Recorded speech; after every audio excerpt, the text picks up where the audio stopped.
우리 하나님 말씀 함께 보도록 하겠습니다.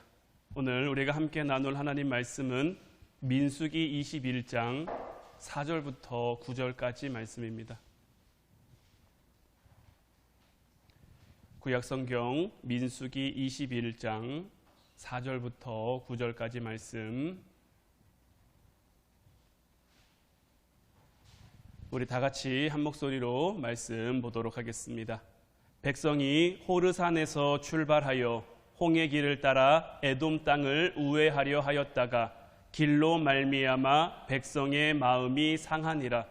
백성이 하나님과 모세를 향하여 원망하되 어찌하여 우리를 애굽에서 인도해 내어 이 광야에서 죽게 하는가. 이곳에는 먹을 것도 없고 물도 없도다. 우리 마음이 이 하찮은 음식을 싫어하노라 하매 여호와께서 불뱀들을 백성 중에 보내어 백성을 물게 하심으로 이스라엘 백성 중에 죽은 자가 많은지라. 백성이 모세에게 이르러 말하되 우리가 여호와와 당신을 향하여 원망함으로 범죄하였사오니 여호와께 기도하여 이 뱀들을 우리에게서 떠나게 하소서.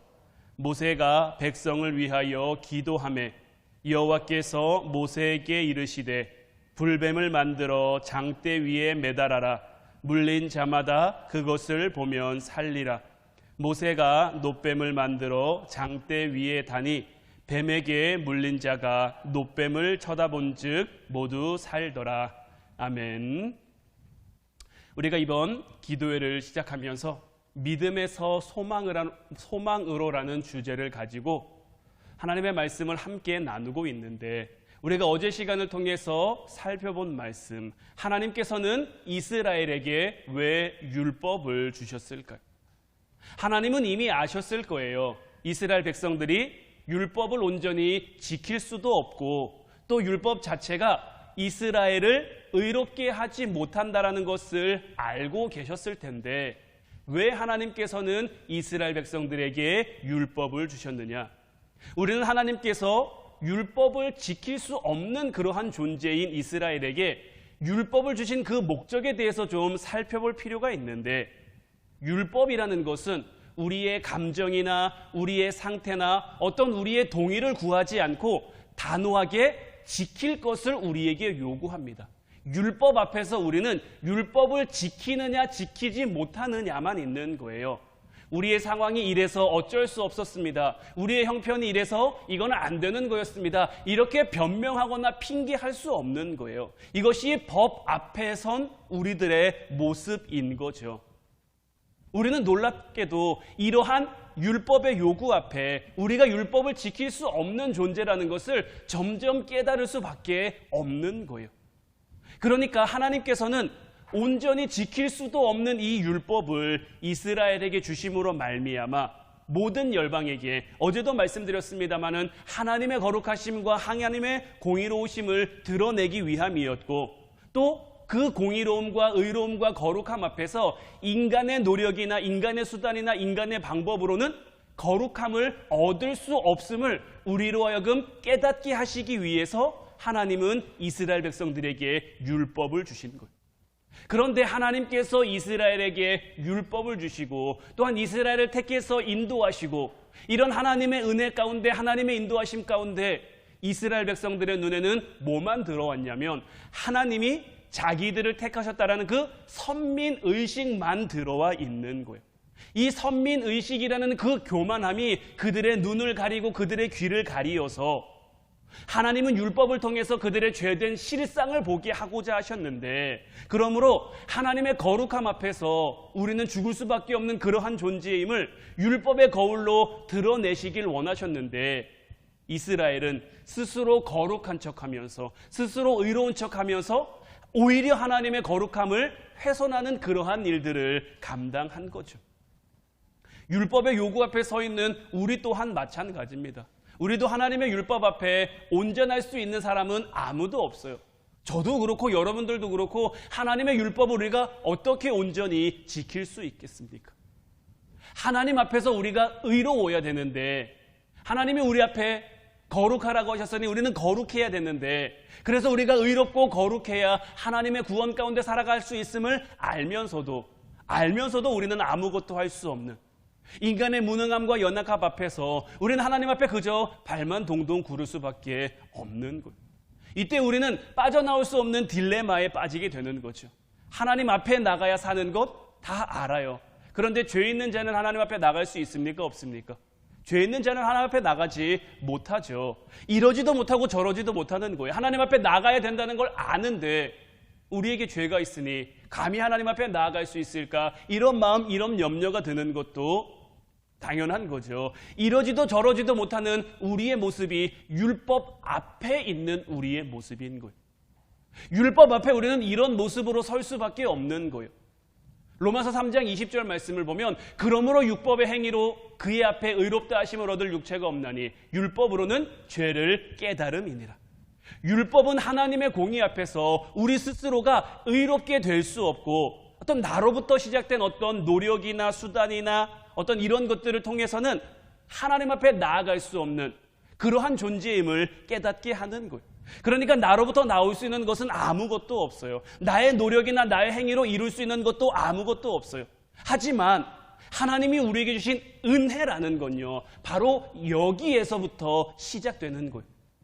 하나님이 우리에게 주신 그 율법 앞에서 우리의 죄를 깨닫고 그 죄를 깨달아 우리가 하나님 앞에 나아가야 함을 알면서도 이러지도 못하고 저러지도 못하는 정말 하나님 앞에 나아가고 싶은 그 간절한 소망이 우리에게 생기는 순간, 간절한 갈망이 우리 가운데 생겨나는 순간, 그때부터가 하나님 은혜의 시작인 거예요. 하나님 편에서 살 길을 우리를 향해 열어주시는 거예요.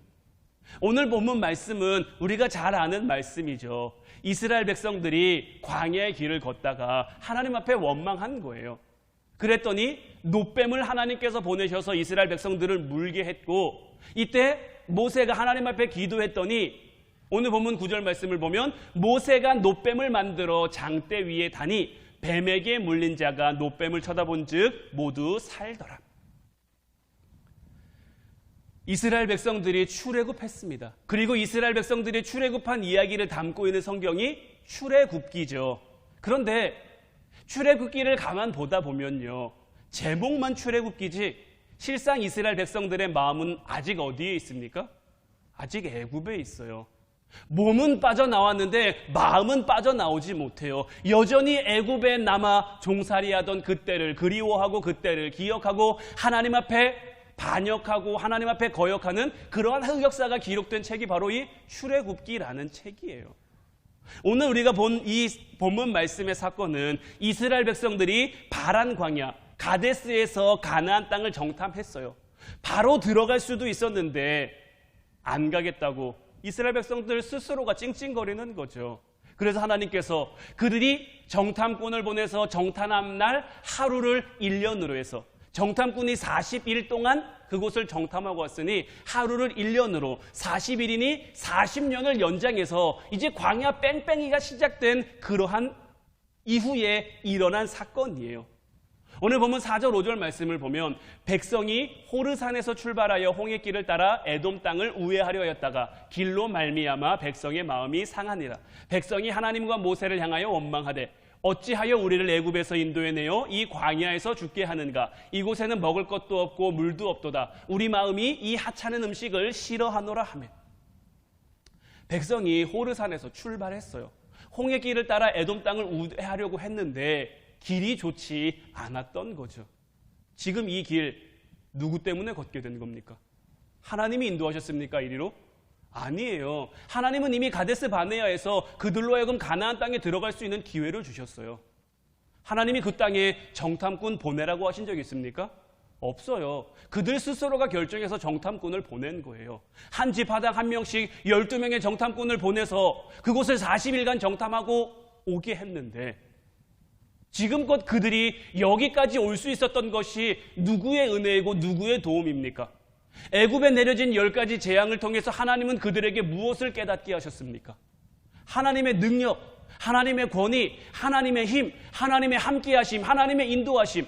애굽에는 재앙이 내렸는데 고센 땅에는 재앙이 안 내리고 양의 피를 집 문 좌우 설주에 발랐더니 죽음의 사자가 넘어가고, 이것을 통해서 그들을 지키시고 그들을 인도하시는 하나님이 어떤 하나님인지 알게 하셨는데, 홍해 앞에서도 마찬가지죠. 홍해 앞에서 우리가 다 죽었구나 싶었는데 하나님께서 정말 그들이 상상조차 할 수 없었던 방법, 바다를 그냥 갈라버리시잖아요. 그곳에 길을 만드시잖아요. 하나님께서 그렇게 그들을 인도해서 가데스 바네아까지 왔단 말이에요. 이제 그곳 가나안 땅에 들어만 가면 돼요.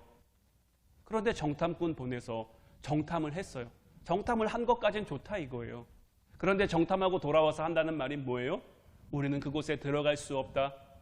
그곳 사람들에 비하면 우리는 메뚜기다. 우리는 그 땅을 들어가 보지도 못하고 다 죽을 거다. 사실 지금까지 그들의 힘으로 여기까지 올 수 있었습니까? 그들의 방법으로 여기까지 올 수 있었습니까? 그들이 한 거 아무것도 없거든요. 그저 하나님이 지키시고 하나님이 인도해 주셨으니까 그들이 여기까지 올 수 있었는데, 그들이 가나안 땅에 바로 들어갈 수 있는 그 기회를 발로 뻥 차버렸음에도 불구하고 하나님이 다시 40년 동안 그들을 훈련할 수 있는 그 길을 열어주셨는데, 길이 조금 좋지 않아서 그들의 마음이 상해버린 거죠. 그러면서 한다는 소리가 무엇입니까? 우리 마음에 이 하찮은 음식을 싫어하노라 하며, 하나님이 그들에게 음식으로 뭘 주셨습니까? 아침에는 만나를 주시고 저녁에는 메추라기 떼를 보내주시고, 사실 만나만으로도 얼마나 감지덕지입니까? 얼마나 신비하고 얼마나 묘합니까? 새벽에 나가보면 만나가 쫙 이렇게 들에 널려 있는 거죠. 그래서 자기 식구들 하나님이 정해준 만큼 걷어오면 되는 거예요. 걷어왔어요. 해가 지면 없어져요. 다음날 새벽이 되면 또 있어요. 그 다음날 나가면 또 있어요. 근데 신기하게도 안식일에는 없어요. 안식일에는 이틀치를 가져와서 하나님이 거두게 하셨죠. 이틀이 지나도 상하거나 하지 않아요. 그런데 평일에는, 안식일 외에 다른 날에는 혹 욕심내서 더 가지고 오면 부패하고 냄새가 나서 먹을 수가 없게 되는 거죠. 하나님이 그들을 인도하신다는 이같이 확실한 증거가 어디 있습니까? 광야에서 인간 스스로 힘으로 살 수 없는 그곳에서 하나님이 그들을 지키셨단 말이에요. 그들을 인도하셨단 말이에요. 그런데 우리 마음이 이 하찮은 음식, 하나님이 주신 은혜를 그들이 누리다 보니까 하찮은 음식으로 보기 시작한 거죠. 진짜 정말 개념을 저 멀리 어디 보내버린 이스라엘 백성들의 모습인 거죠. 그러니까 이때 하나님께서 이스라엘 백성들 정신 좀 차리게 해주려고 불뱀을 그들 가운데 보낸 거예요. 불뱀을 통해서 이스라엘 백성들을 콱 그냥 물게 하신 거죠. 그리고 그들이 죽게 되자 참 이스라엘 백성들 태세 전환에 능해요. 물리니까, 위험해지니까, 다급해지니까 즉시 모세에게 찾아와서 하나님 앞에 납작 엎드리는 거예요. 참 안 좋은 모습이지만 때로는 우리도 이런 모습을 좀 배워야 되지 않을까. 우리가 뭔가 죄된 것을 깨달았다면, 뭔가 잘못된 것을 깨달았다면 바로 즉시 하나님 앞에 와서 납작 엎드릴 수 있어야죠. 이스라엘 백성들이 하나님 앞에 와서 납작 엎드리니까 하나님이 모세를 통해 이스라엘 백성들에게 알려주신 방법이 무엇입니까? 노스로 뱀을 만들어서 장대 위에 매달아 놓고 그것을 쳐다보면 산다라는 거예요. 근데 여러분들 생각해 보세요. 지금 이스라엘 백성들이 뭐에 물렸죠? 뱀에 물렸단 말이에요. 뱀에 물려 죽게 됐는데 모세를 통해 시키는 게 뭐예요? 뱀을 쳐다보라는 거죠. 뱀 때문에 죽게 됐는데 뱀을 쳐다보면 산다라는 거예요. 우리는 이 말씀을 보면서 뭔가 무릎을 탁 칠 수 있어야 되는데, 그것이 뭐냐면 우리의 삶 가운데 우리를 죽게 만드는, 우리를 힘들게 만드는, 우리를 어렵게 만드는 그 문제를 잘 살펴보면요, 그 실상을 통해 우리에게 살 길이 열린다라는 거예요. 나를 죽음에 이르게 한 그 뱀을 제대로 쳐다보면 살 길, 살 방법을 깨달을 수 있는 거죠. 근데 무엇을 통해 봐야 됩니까? 우리는 율법과 진리를 통해 그것을 볼 수 있어야 되는 거예요. 우리의 실상을 정확하게 판단하고 정확하게 진단할 수 있어야 되는 거죠. 무엇을 진단합니까? 우리 스스로는 하나님 앞에 감히 설 수 없는 그러한 존재라는 것을 깨달을 수 있어야죠. 이렇게 죽은 노뱀을 쳐다보듯이 죽어야 할 우리가 하나님의 은혜로 살아가고 있음을 볼 수 있고 깨달을 수 있어야 되는 거죠. 그리고 이러한 우리 마음의 어떤 준비가 하나님 편에 선, 하나님이 주시는 은혜가 온전한 우리의 은혜가 될 수 있는 그러한 준비가 시작되어지는 거예요. 로마서 7장을 보면 사도 바울도 이런 식으로 준비되어 가고 있는 거예요.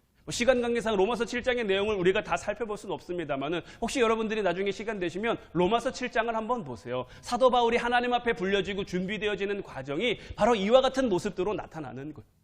이 준비된 자는 어떤 모습으로 살아가느냐? 스스로 의로워지려는 노력을 하지 않아요. 왜냐하면 의롭게 되는 유일한 방법은 율법을 지키는 것이 아니라 우리를 거룩하게 하시는 그 하나님 앞에 나아가는 것임을 깨닫는 것이기 때문이에요. 레위기 11장 45절 말씀을 보면요, 나는 너희의 하나님이 되려고 너희를 애굽 땅에서 인도하여 낸 여호와라. 내가 거룩하니 너희도 거룩할지어다. 사실 이 말씀은 우리에게 좀 부담스럽고 부담이 되는 말씀이기도 해요. 왜냐하면 하나님의 거룩함을 우리가 감히 어떻게 따라갈 수 있습니까? 내가 거룩하니 너희도 거룩하라. 하나님께서 이렇게 말씀하셨는데 우리가 이 거룩함 앞에 어떤 모습, 어떤 마음으로 나가야 되느냐? 우리 스스로는 아무것도 할 수 없는, 그저 불뱀에 물려 죽을 수밖에 없는 그러한 우리의 연약한 존재임을 우리가 인정하며 하나님이 노뱀을 매달아 그들로 하여금 쳐다보며 살게 하신 그 은혜를 기억하며 우리를 위해 십자가 지신 그 예수님을 바라봐야 살 수 있는 그 존재임을, 우리 스스로 거룩해질 수 있는 것이 아니라 예수님을 통해 우리가 거룩해질 수 있는 그 방법, 우리를 향한 그 하나님의 부르심을 우리가 들을 수 있게 됐다라는 거죠. 여기서 중요한 단어는 거룩이죠. 거룩.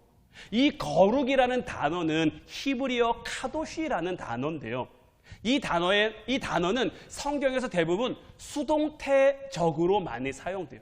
그러니까 이 수동태가 뭐냐면 내 편에서 거룩해지는 게 아니라 다른 사람에 의해 내가 거룩해짐을 의미하는 거예요. 그러니까 내가 스스로 거룩해진다라고 해서 거룩해지는 것이 아니라 다른 누군가가 나를 거룩함으로 이끌어가는 거예요. 내 편에서는 거룩해질 수도 없고 내 안에서는 거룩함이 나올 수도 없지만 하나님이 우리를 거룩한 자리로 이끌어 가신다라는 거예요. 그러니까 이 말씀은 뭐냐? 우리로 하여금 스스로 거룩하라는 명령이 아니라 우리를 거룩하게 하시는 하나님 앞으로 나오라는 그 하나님의 부르심임을 우리가 깨달을 수 있어야 하는 거예요. 이스라엘 백성들이 불뱀에 물려 죽게 됐어요. 하나님을 향한 원망과 하나님을 향한 불평으로 말미암아 불뱀에 물렸고 불뱀으로 말미암아 그들이 죽게 됐는데 그들 스스로 살 수 있는 길은 없어요. 그들 스스로 살 수 있는 방법은 없어요. 하나님이 그들을 향해 살 수 있는 길을 열어준 거죠. 그 살 수 있는 길을 열어주신 게 무엇입니까? 노뱀 앞으로 나오라는 거예요. 노뱀 앞으로 나와서 노뱀을 쳐다보라는 거예요. 그럼 오늘날에 살아가는 우리들에게 이 말씀을 적용하면 우리에게는 어떻게 되겠습니까? 이 땅 가운데 우리가 스스로 살아갈 수 있습니까? 우리의 힘으로, 우리의 방법으로 살아갈 수 있습니까? 우리도 그들과 똑같아요. 우리의 힘으로는 살아갈 수 없어요. 우리의 힘으로는 하루 더 버틸 수 없어요. 하나님의 인도하심이 있어야 하고요. 하나님의 이끄심이 있어야 하고요. 늘 우리 안에는 하나님을 바라봄이 있어야 하는 거예요. 우리가 하나님을 바라볼 때 하나님이 예수 그리스도의 십자가를 통해서 우리를 살리시고요. 우리를 거룩하게 만들어주시는 거예요. 우리는 이와 같은 사실을 레위기에 나오는 제사 제도를 통해서도 볼 수 있습니다. 하나님께서 이스라엘 백성들에게 제사 제도를 주신 이유가 어디에 있을까? 제사는 왜 지냈는 거죠? 제사의 가장 큰 목적은 뭡니까? 죄인된 인간이 하나님 앞에 나아갈 수 있는 유일한 방법인 거예요. 그런데 이 제사를 지낼 때, 특히 자기의 죄를 감당하는 속죄 제사를 드릴 때 이 속죄 제사를 드리는 방법을 보면 굉장히 독특합니다. 먼저 그 속죄 제사를 감당할 제사장이 자기의 죄를 위해 먼저 제물을 잡아요. 여기서 우리가 놓치지 말아야 할 것은 뭐냐면 이 제사장이 하나님 앞에 나아갈 때 거룩한 모습으로 나갑니까? 거룩한 상태에서 시작합니까? 아니라는 거예요. 죄인된 상태에서 시작된다라는 거예요. 죄인된 상태지만 사실 동물 잡는다고 우리의 죄가 없어집니까? 동물에게 우리의 죄를 전가한다 그런다고 우리의 죄가 전가됩니까? 사실 이건 말도 안 되는 거예요. 어떻게 우리의 죄가 동물에게 전가됩니까?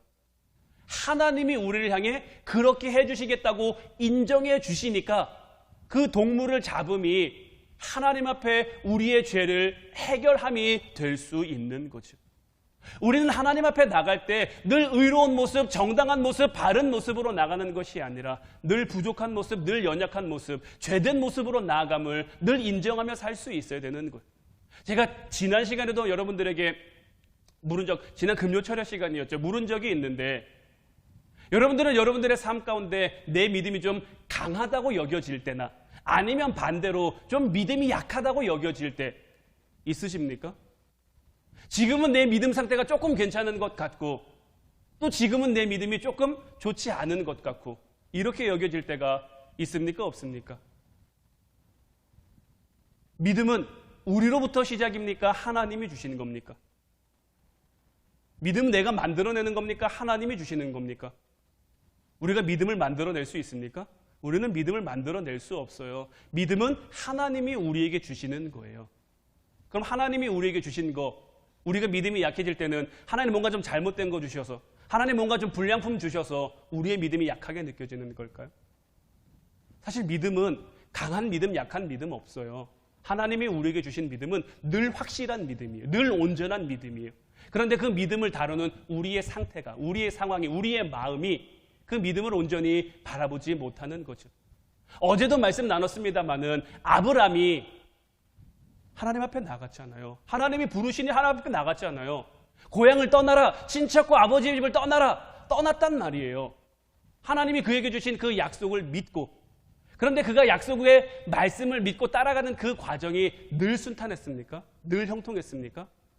아니란 말이에요. 힘들 때도 있고 어려울 때도 있고 아브라함도 실수할 때도 있었고 넘어질 때도 있었어요. 그런데 그 과정들을 통해 하나님이 연단하시는 것이고 하나님이 만들어서 우리는 지금 아브라함을 가리켜 믿음의 조상이라고 부르죠. 복의 근원이라고 부른단 말이에요. 어제 아브라함이 어떻게 의롭게 됐다고 하나님이 무엇을 그의 의로 여겼다고 말씀을 드렸습니까?